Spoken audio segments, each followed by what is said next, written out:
पंतप्रधान मोदींना उद्धव ठाकरेंनी शुभेच्छा दिल्यात। पंतप्रधान मोदी माझे दुश्मन नाहीत, मात्र शिवसेना संपवायला निघाले हे राजकारण सहन करू शकत नाही।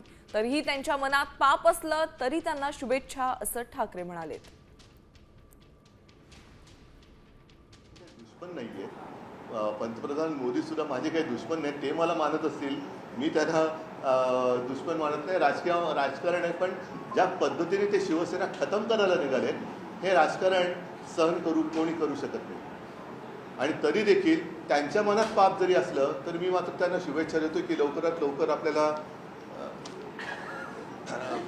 नाही म्हणजे सगळ्या गोष्टीचं आकलन व्हावं आणि चांगला कारभार जे काय आता पुढची काही वर्ष त्याच्यात करावं। आता isakal.com आहे देशातील नंबर 1 ची मराठी न्यूज वेबसाईट। प्रत्येक अपडेटसाठी isakal.com ला नक्की भेट द्या।